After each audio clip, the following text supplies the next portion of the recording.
Today we are going to see whether Hillock Green is an evergreen property. Alright, so what is evergreen? We are always unable to time the market. We do our best to do so. We look at the demand and supply numbers, do our research, so on and so forth. But nobody has a clear fortune ball. Am I right or not? So for this, we will evaluate the micro aspects of things and the exit strategy, and from there we will determine whether is this an evergreen property or not. Whether good market or bad market, you also will be able to exit.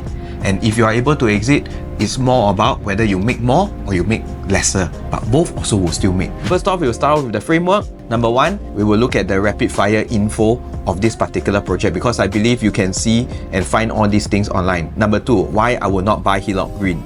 Number three, why I will buy Hillock Green. And of course, number four, the analysis that surrounds this project. So number one, rapid fire information. Hillock Green is by a developer called Soil Built Group Holdings, which is one of the most reputable developers in Singapore that provide quality finishing.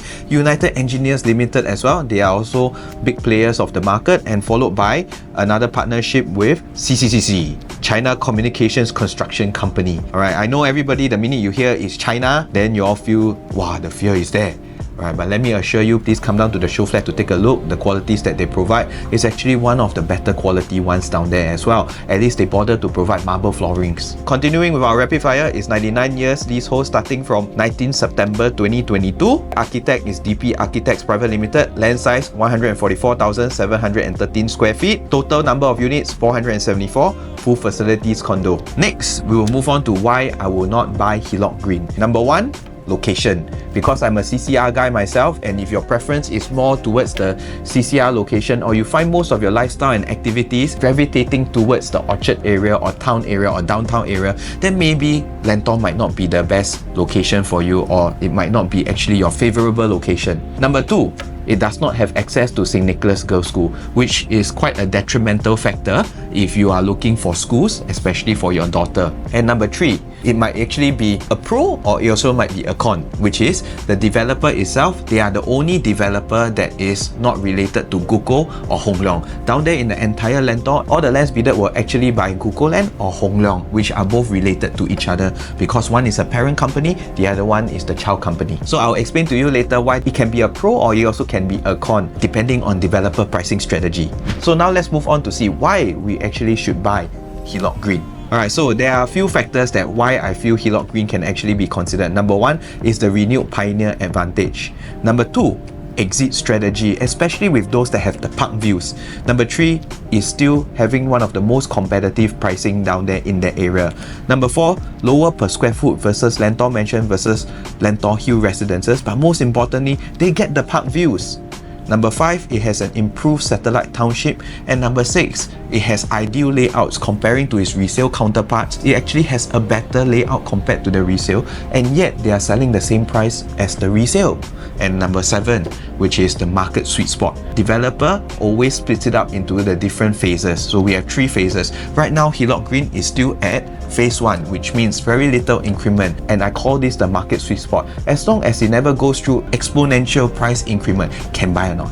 Can. Right, so let's move on with the first one, which is the renewed pioneer advantage. You can see from here, the first development that happened in Lentor was actually Lentor Modern. Just like every township, it starts off with the first land being sold. Most of the time, this first land is always a mixed development. It comprises of a shopping mall, MRT station, as well as the residential on top. So based on Lentor Modern's last transaction for 2-bedroom and 3-bedrooms, you will see that the 2 bedrooms on average transact about 2,200 to 2,400 per square foot.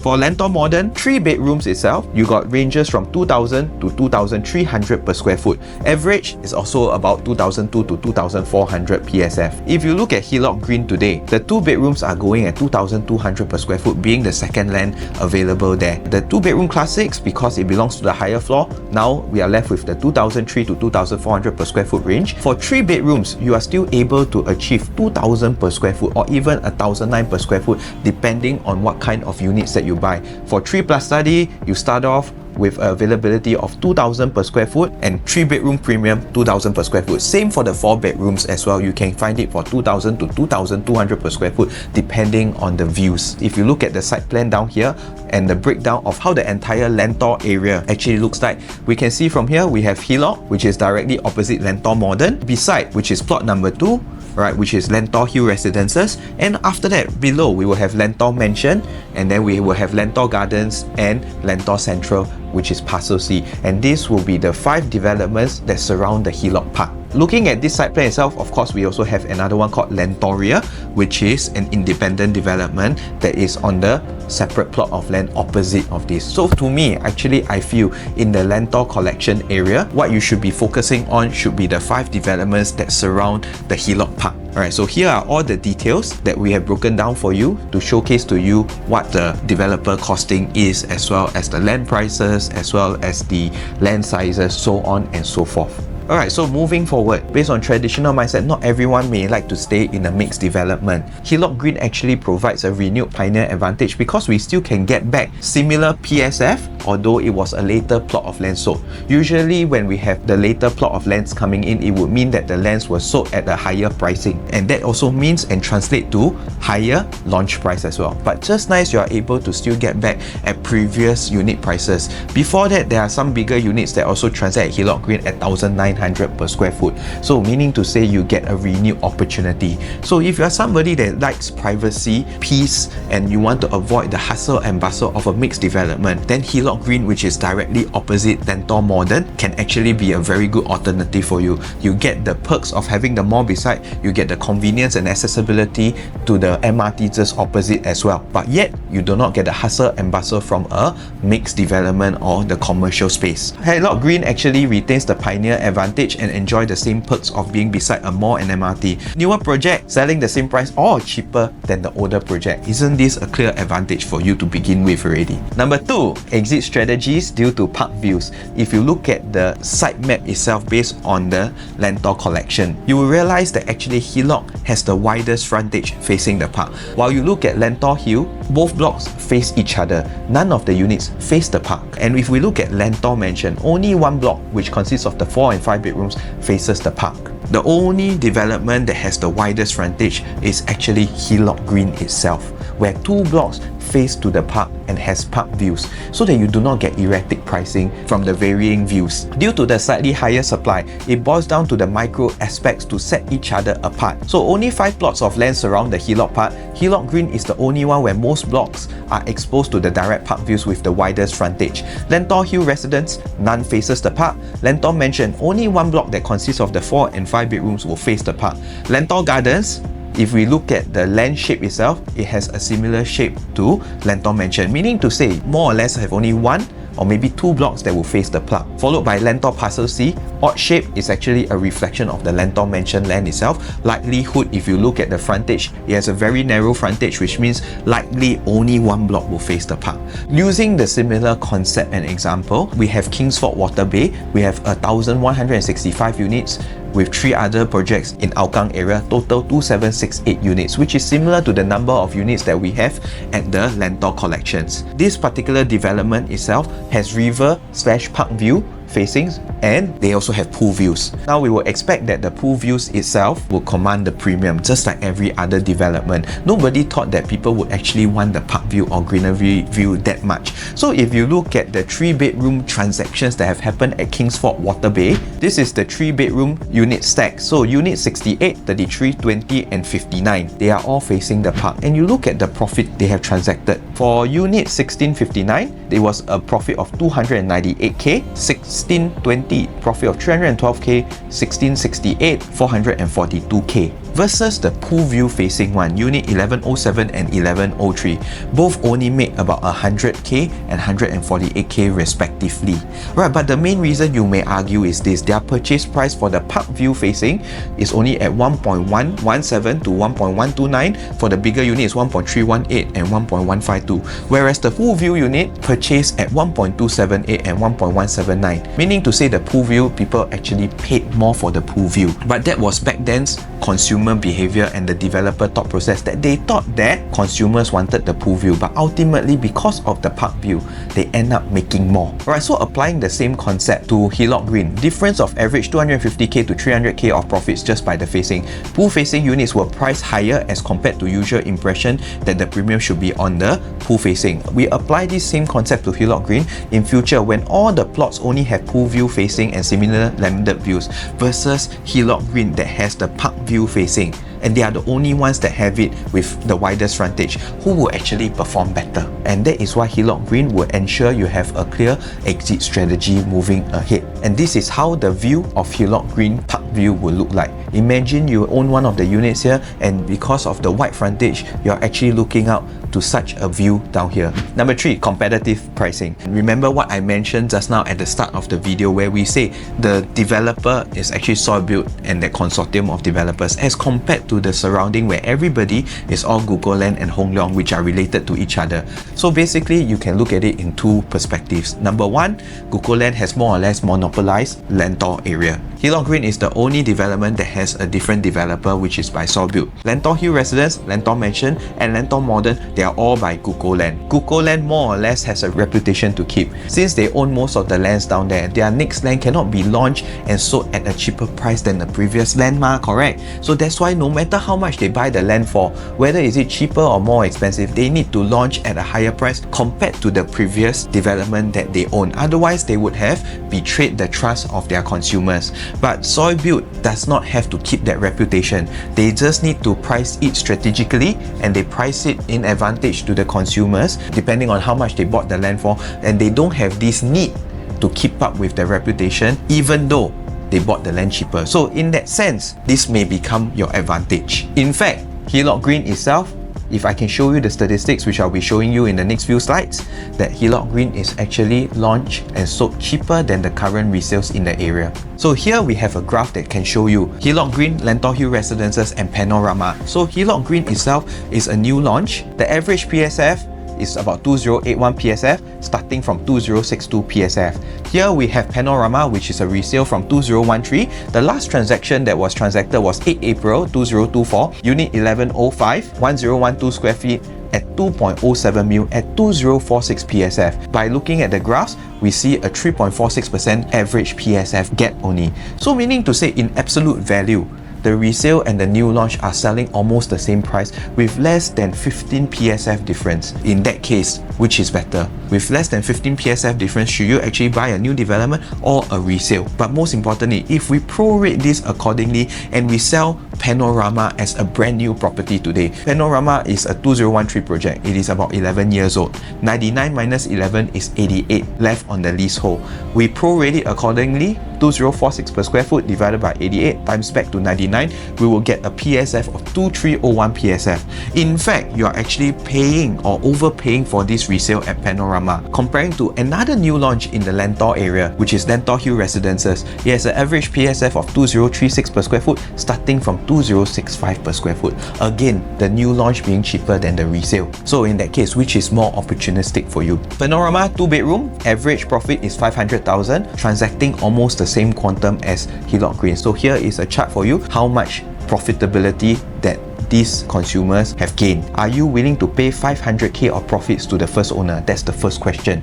And would you want to experience the same track record as them, given that you are in a similar area? Why not you get into the first movers advantage, secure the same market positioning that they had before, which is at the start, developer phase 1. Right, so this is Panorama 3-bedroom, average 800 to 900k. In fact, some of them are transacting at 2.18, 2.28, 2.32 mil, even more expensive than Hillock Green itself. But most importantly, looking at the profits, they all made about 800 to 900k. Are you willing to pay close to 1 mil of profits to the first owner, or would you want to experience the same track record as them, secure that same market positioning as what they did, so that you can ride on the next wave of Hillock Green? Same thing we can see from here. Panorama 4-bedroom is also 800 to 900k. Little recent transaction as nobody is selling. Number 4, let's compare Hillock Green versus Lentor Mansion and versus Lentor Hill Residences. Based on the current prices that Hillock Green is selling at right now with the remaining units, we have the 2-bedrooms plus study, 2-bedroom classic being the range of 2,000 to 2,200 per square foot, and they get park views but yet lower per square foot, as compared to Lentor Hill Residences 2-bedrooms which has no park views but yet their PSF PSF was transacted at 23 to 24 per square foot, with the quantum being 100k to 150k higher. So if we look at the 3 bedrooms, we can get park views as well, with the range of 2,000 to 2,200 per square foot, in comparison to Lentor Hill residences, 3 bedrooms where we get an average of 21 to 22 per square foot, but no park view facing. So now we compare Hillock Green to Lentor Mansions. We will look at Hillock Green having the park views being about 2,200 per square foot, whether is it for 2 bedrooms and 3 bedrooms, in comparison to Lentor Mansion, which is also transacted about 2,300 per square foot on average, but yet they have no park views. And if you look at Lentor Mansion 3 bedrooms, on average they transact about 22 to 23 per square foot as well. Again, yet no park views. But our Hillock Green 3 bedrooms and 4 bedrooms generally have park views, transacting at the same PSF or asking at the same PSF. So in terms of intrinsic value wise, Hillock Green compared to the 2 other Google land properties, actually Hillock Green has more intrinsic values that ensure your exit strategy for the future. Number 5, improve satellite township. Learning from previous lessons such as Sengkang and Punggol, which was the last heartland transformation. Alright, of course there were many other heartland transformation that happened like Bidadari Estate, so on and so forth, but you realize Sengkang and Punggol actually happens to be a very longitudinal shape. Not everything is centralized in one radial location, and that makes it very difficult for transportation and all. So that's one improvement that they have made here with the Lentor. And if you look at the demographics of buyers, actually a lot of the buyers that we managed to pull out, the statistics that we pull out that actually purchase Lentor area are HDB upgraders from Woodlands, Sembawang and Yishun, and majority of them actually came from the District 19 and 20 upgraders who experienced the transformation from Sengkang and Punggol, and they are looking for a more centralized location to upgrade to, unless they are willing to pay a premium for matured estates like Toa Payoh, Bishan and Ang Mo Kio. But because they have tasted the previous fruits of labour from the previous transformation of the government, they also very smart. They go with the flow of the government, they move to the next new township that the government is created, which is the Lentor one. Right, so moving forward, there is another transformation that you see here. Fun fact, do you know that North East Line runs in parallel with KPE Underground? And do you know that actually the railway corridor runs in parallel with the downtown line? So these are all previous growth story. What other thing or what other highway or MRT runs in parallel under each other in the next growth story, which is our TEL line and the North-South corridor, which is exactly where Lentor is at right now. And if you look at the MRT map, do you see a pattern? The brown line is actually a mirror image of the purple line. Learning from previous lessons, can we actually follow and replicate the government's pattern and move with where the government is going? And that's why if you look at the whole MRT line, we have Norwood Grand that is launching in Woodlands, and of course in Lentor area, the government will definitely have to justify the pricings down here before they can sell lands in the next few stops, which is Bright Hill, Caldecott, as well as Mount Pleasant. This is the picture of how the Lentor township will look like. It will be more radial as compared to Punggol, which is more long in that sense. Woodleigh itself is also a radial township. If you realize, everything is centralized in the center, everybody comes to the center, as compared to Punggol where it was very long and it's all spread out. Now moving forward, you will see actually Hillock Green itself, based on the chart that I just put up, it falls into the market sweet spot. So I have this thing called the market sweet spot concept that breaks it down. We will look at how many units the developer has sold. So in this case, Hillock itself has sold 268 units, 56.5% sold. This is what I call the magical number. So developers generally split it up to phase 1, phase 2 and phase 3. Phase 1, in order to hit their loan and KPI, they will definitely need to price affordable so that they can sell as many units as possible. Minimally, they need to hit 30% sold. Phase 2 is where they start to do dollar averaging and they start to drive up prices. If you are the developer and you know more of your units are sold, what will you do to your pricing?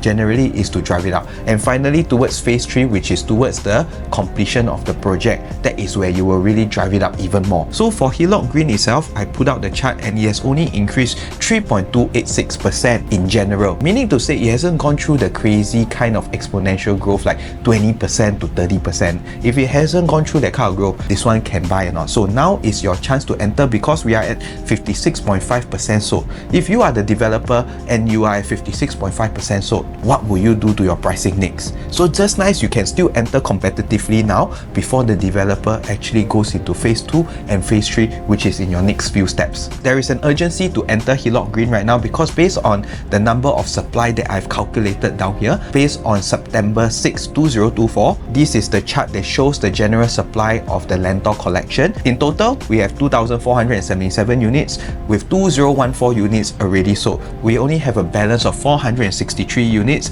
mostly comprising of the 3 and 4 bedrooms and the remaining supply of 2 bedrooms and 1 bedrooms. In balance, we have 18.69%. Now, you may actually think that, hey, I'm in the Lentor area, I have 2,477 units. Is it that much of an oversupply? Actually, it's not the first time government has done townships like this. If we look at this slide itself, East Coast has 4,691 units, Hougang has 6,029 units, Woodleigh and Potong Pasir, which was the last township, the Bidadari township, has 5,663 units in such a confined area. Pasir Ris has 5,788 units, Flora itself has 6,318 units. For Lentor itself, including Parcel C, which is the one that hasn't been launched yet, total we have only 2,938 units. So who says that we are in an oversupply in Lentor? In fact, right now, it clearly shows the demand because we are only left with approximately 18+% of the supply left in Lentor. So faster enter right now, but most importantly, you can engage me to help you choose the right unit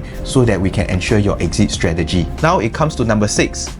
Ideal layouts. So we can see from here, this is the 2-bedroom Hillock Green layout. The layout itself, just like any other 2-bedroom layout, has a galley kitchen followed by the dining and living area, 2.68 meters for the living room width, and of course each bedroom can actually fit a queen size bed, 2 bed 2 bath. So my basic prerequisite when you come to buy a 2-bedroom must definitely have 2 bed 2 baths above 700 square feet to ensure a clear exit strategy of the future. Of course, if you can get an enclosable kitchen, that's even better. So that's why there's 2 kinds of layout down here. You got type B3 and type B4. Type B3 is the one with open concept kitchen. Type B4 is the one with enclosable kitchen concept. So meaning to say you can actually build a glass door to enclose your kitchen, which ensures an even clearer exit strategy for you. So if you look at this comparing to your resale counterpart, which is Panorama at 700 square feet, both are of the same size. But if you look at it, why the second bedroom cannot fit a queen size bed in Panorama? Of course, for this Panorama, it's not such a bad layout because you can see from here, the kitchen is actually also an enclosable kitchen. And from there, we can also see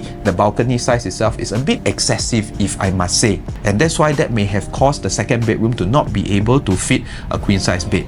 In fact, if you dive deeper into Panorama, its second bedroom is about 7.6 to 7.8 square meters, which is just about the size to fit in a queen size bed, and it'll be very tight. And that's why the drawing itself does not depict a queen size bed, but rather a super single bed. Whereas in Hillock Green itself is above 8 square meters, can actually fit in the queen size bed with side tables comfortably. So my key question to ask you is this: if Panorama has a lousier layout and can make 500k, what about Hillock Green, especially at a similar quantum? Now we move forward to the 3 bedrooms. We can see Type C5S and Type C6S, they both have similar layouts. You got a width of about 2.8 meters for the living room, enclosed kitchen with yard area with WC. This is the most crucial point to ensure a future exit strategy because in Lentor area is a more of a homestay demand. And just like my previous videos that have mentioned before, a 3-bedroom compact versus 3-bedroom premium. Always go for the 3-bedroom premium because families generally have helpers at home. So if you have a yard space or a WC space, that ensures that the toilet and a separate space is separated for the helper.